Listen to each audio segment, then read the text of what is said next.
भानपुर गांव दिन भर आवाजों से गूंजता रहता है, लेकिन शाम के 7 बजे के बाद सब कुछ शांत हो जाता है। हर तरफ सन्नाटा छा जाता था। 7 बजे के बाद लोग गाड़ी चलाते चलाते उतर जाते, क्योंकि गाड़ी की आवाज ना हो। टीवी भी बंद कर दिया करते। इतना ही नहीं, 7 बजे के बाद कोई बच्चा भी रो रहा होता तो उसका मुंह बंद कर दिया करते। शाम के 7 बजे एक आदमी दबे पांव जा रहा होता है कि उसके सामने एक चूहा आ जाता है। चूहा देख आदमी की डर के मारे चीख निकल गई। उस आदमी के वहीं जगह पर चिथड़े उड़ जाते हैं। सबके साथ ऐसा ही होता, जिसने भी थोड़ी सी भी आवाज की तो उसके चिथड़े उड़ जाते हैं, भले ही गलती से आवाज हुई हो। अगले दिन भानपुर में गलती से राइस स्टार घुस जाता है। अनजान राइस स्टार आगे बढ़ रहा था कि तभी शाम हो जाती है। चारों तरफ एक ही आवाज गूंज रही थी। 7 बजने को कुछ ही मिनट है। तभी राइस स्टार देखता है कि बाजू से एक आदमी राइस स्टार के सामने कार खड़ी करके धक्के मारते हुए ले जा रहा था। राइस स्टार हैरान हो गया। वह फिर अपनी बाइक से उतर के उस आदमी के पास जाता है और उसे कहने लगता है, अरे मुझे एक बात बताओ कि तुम गाड़ी चलाते चलाते धक्के मारने क्यों लगे थे, और ये अजीब सी आवाज क्या है? वो आदमी बोला,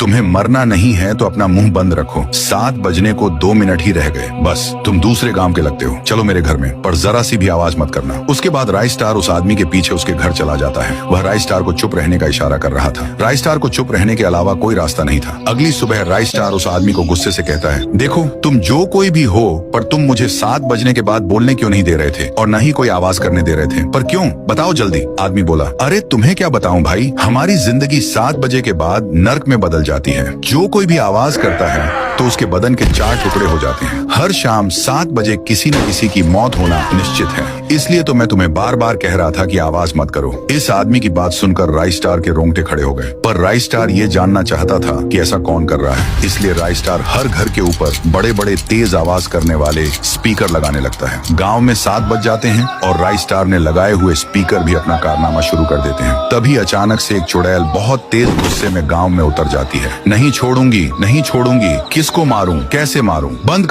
करो आवाज। चुड़ैल के कान से खून निकल रहा था। तभी राइस स्टार चुड़ैल के सामने आता है। अच्छा, तो तू ही है जो 7 बजे के बाद आवाज करने पर मारती है? बता, ऐसा क्यों करती है? चुड़ैल बोली, अरे चला जा यहाँ से, पहले ही मेरा दिमाग खराब हो रहा है। मैं तुझे क्यों बताऊं? राइस स्टार बोला, अगर तू नहीं बताएगी तो जिसमें से ये आवाज आ रही है उस स्पीकर की और आवाज बढ़ा दूंगा। नहीं, ऐसा मत करना, आवाज मत बढ़ाना, मैं सब बताती हूँ। दरअसल मेरा नाम चमेली है। जब मैं इस गांव में जेईई की एग्जाम देने के लिए आई, कल मेरा एग्जाम था, इसलिए मैं पढ़ती बैठी थी। पर मेरे रूम के बाहर कुछ गुंडे नशे की हालत में गाने की आवाज फुल बढ़ाकर नाच रहे थे, इसलिए मैं उनके पास चली गई। ये तुम लोग तुम्हारे बाप का राज है क्या? इतने रात में गाने की आवाज बढ़ाकर पार्टी कर रहे हो? अभी के अभी बंद करो। और गांव वालों को कहा कि ये लड़की चोर है। ऐसा इल्जाम डालकर मेरा सर धड़ से अलग कर दिया।